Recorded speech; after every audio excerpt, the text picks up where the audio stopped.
Hello and welcome into another video, and today's video is going to be on 007 First Light, and I'm going to try to just go into the simulations thing, which I've literally never done this before, so this might be a mistake. For the most part, I'm going to be glazing this game, but I do want to get a few frustrations out because this game, I knew 007 First Light wasn't going to be perfect. I have never really got around to playing IOI interactive games, or is it that it's IO interactive and that's what it gets shortened down to IOI? Because you can tell, I know the Make 8 man, but I never got around to playing it because I tried to on the VR, and the VR version is just fucking abysmal. Which, speaking of, you can tell this is definitely the same dev because this menu looks so similar, it's unfucking believable right now. I know I should probably be reading this, but I'm just going to load something so I've got some footage. I knew the game was going to be perfect, but I kind of had hopes because people are weirdly protective about the Bond license, even though most Bond things suck. I'm sorry, not sorry with that, but they do. Casino Royale and Skyfall are brilliant. That's all. So yeah, I knew Bond was going to be one of those things that it might deliver, but it might also be a bit of a problem, especially because I know how much jank the Hitman games had, and the dev team for the first, I'd say 5 full missions. It might have been 6 full missions. I'm trying to think where the mission marker actually cuts between. Let's see, it was mission 5 into 6 when I started to have issues finally. For the first 5 missions, this game just flowed. It was perfect. It was... I would constantly see the different ways that it was setting me up to succeed. There are so many avenues to succeed in this game that I honestly was starting to figure, is there actually a way to fail? And I don't mean that it's easy, I just mean there are so many things that every time you walk into a room and you know what you're trying to be doing, it'll be a case of, alright, I'm trying not to actually spoil anything because I also want people to navigate this normally, but it'll be, I've seen a vent and I figure I can get into the vent, and then by going through the vent and actually exploring, I find 3 other ways back that could have took me to the same area, and 2 of which I'd passed and noticed, and I had a feeling, but at the same time I was like, I've already saw the vent, I want to do the vent. There's so many ways to succeed. It's brilliant.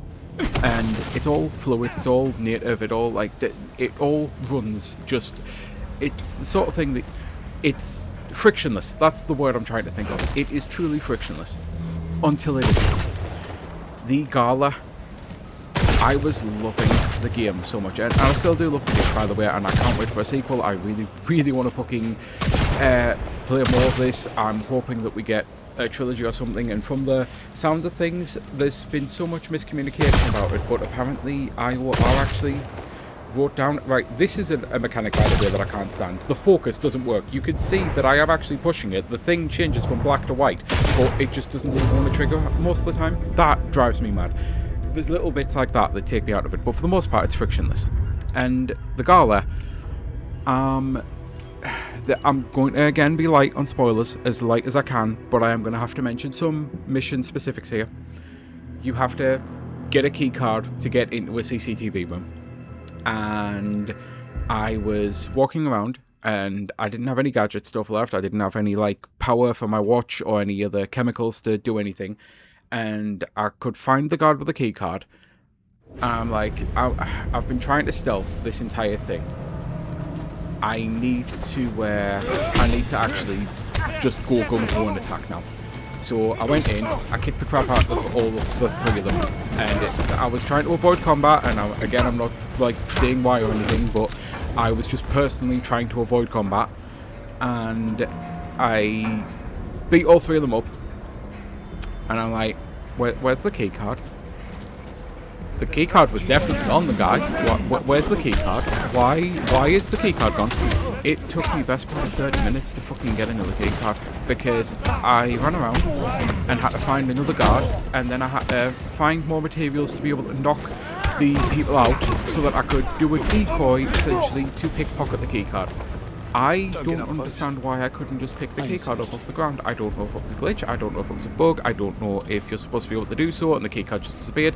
All I know is it was frictionless until that point.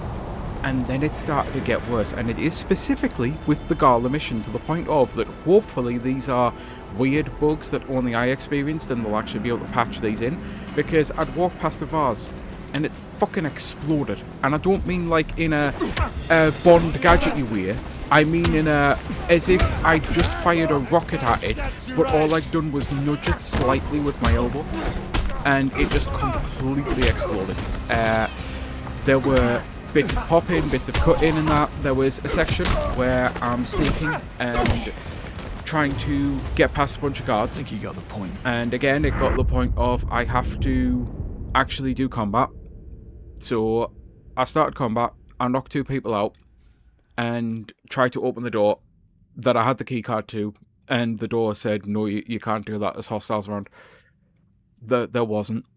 So I ran back into the other room, found the apparent hostiles, beat all of them, then 4 new hostiles appeared behind me, so I had to kill all of them, because at this point I'd had to do the license to kill thing, and I know I'm going to be failing this, by the way, because I'm supposed to be doing a thing. This is just here for footage. So I killed all of those, then another bunch spawned and I killed all of those. There was literally no one left now though. I'd completely wiped out the entire thing. I'd had to go full lethal when I didn't want to. Still wouldn't let me open the door because the hostiles were around. And I'm walking, and I'm walking, and I'm like, is there a hidden enemy somewhere? What the fuck's going on? And then randomly Bond's just like, he does a quip, and combat was over. It was frictionless until it wasn't. And it's such a shame that the Gala mission kind of really started to take me out of it just for that one mission. Because again, it's like been an absolutely magnificent game otherwise. And I'm truly fucking loving it, and I'm not actually finished with the gap, and it's another reason why I'm trying to avoid spoilers, because this is, like, the year that this has been, there's a lot of people who are struggling to get through games, and me especially, even with a lot of the time that I've been doing so many other side projects that I just haven't had the time to get back to it, and I'm really glad that I am playing it now, because it is an absolute fantastic game. I don't think it's going to be my game of the year because of Mina. I no longer seem to have to worry about Adventures of Elliot, because wow, does that seem like it's really fucked up after everything looked so great with it, and I'm so gutted. But I'll probably still try it, but I don't know if it's I'll try it now thing, because there's so much coming out in such a short space of time. But I'm glad that I'm playing it. I'm really fucking enjoying it. I can't wait to play more of it, and I'm loving so much that IO have actually done here with Bond, and it's why this video is now actually about to shift to a second topic, because I have to bring this up.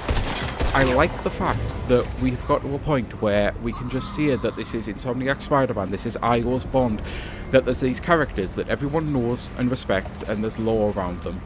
But we've finally hit the point where people are just like, oh yeah, well I know this isn't going to be a one-to-one adaptation. We've finally got the point where people have stopped wanting a one-to-one adaptation. Now obviously there's still people who get pissed off, and there's still the grifters and all the other arseholes who are just like, oh, how dare you make this woke, this, that and the other bullshit, you know. It's just the whole maddening thing that, again, is a blight on gaming at this moment in time. But I'm really glad that, and as weird as this is, I'm not a Marvel Cinematic Universe fan. I'm just not. I'm a Marvel fan. I love Marvel comics, I love Marvel games, but I cannot get away with the MCU. But one thing the MCU seems to have done, I credit the fact that we're now getting this with Insomniac Spider-Man and IO's Bond and any character where people want to do their own take on it and give their own story, and people are more accepting. Because of Samuel L. Jackson. There are so many people who were really abhorrent with the recasting of the Human Torch for Fantastic Four, and I've never actually seen that Fantastic Four, so I might be about to fuck up and I might be about to see the wrong actor, but as far as I'm aware, it is Michael B. Jordan, who was in Creed, and my complaint was, why not also make Sue black? If you're casting Michael B. Jordan for the Human Torch for Johnny, why not also make Sue? Like, that was my complaint. A lot of people's complaint was, how dare you make him black, and it's like, what the fuck? That didn't really happen with Samuel L. Jackson, and now to the point of Nick Fury, who has been one of the most boring-ass, basic, vanilla fucking characters of all time, kind of got a complete redesign because of Samuel L. Jackson, and every time I've interacted with Marvel since the MCU, Nick Fury's been a bald black man with an eye patch, and I'm happy with that. I'm fine with the change. I think it's fucking brilliant, and I'm really genuinely wondering was this like a kind of cultural shift that allowed people to finally see this and see that we can change these characters and we can change things up? And I know fine well there's going to be people so pissed off with this. Why isn't Bond pansexual or bisexual or asexual or anything at all that allows him to seduce anyone of any gender?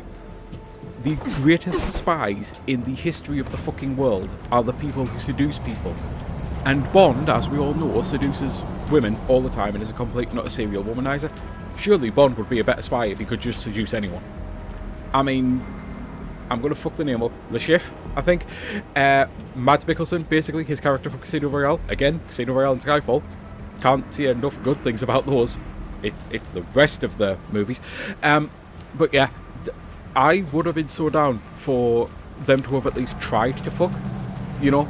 Like maybe as much as I love that film, there's more than one time where I'm like, couldn't you have at least tried to fuck and tried to like get your differences out that way instead of going straight to the machismo thing? It's just maddening. But yeah, I like that we're getting to a point where we're starting to accept that these are characters and characters change with the times, as do the stories and that. And I really like that we've got a modernised Bond. And I actually think it's really weird that there's been so many people saying this is Kingsman. There's a little bit of Kingsman in there, but I actually think it's more that Kingsman just respected Bond a lot more than people realised and just modernised Bond.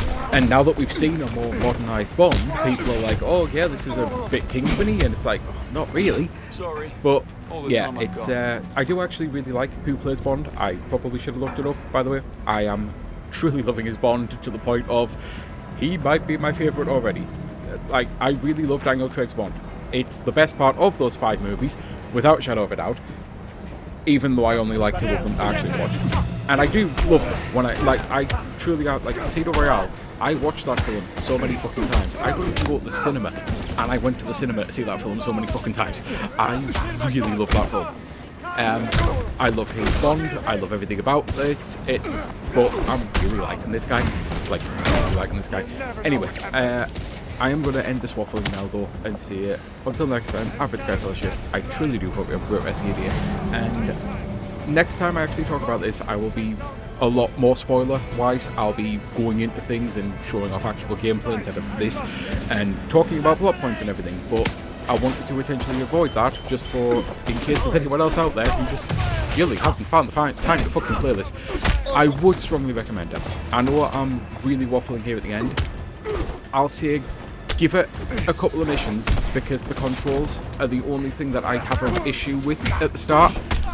But then the more I've started to play it, I'm still not 100% sold that you couldn't have actually made the game with a better control scheme.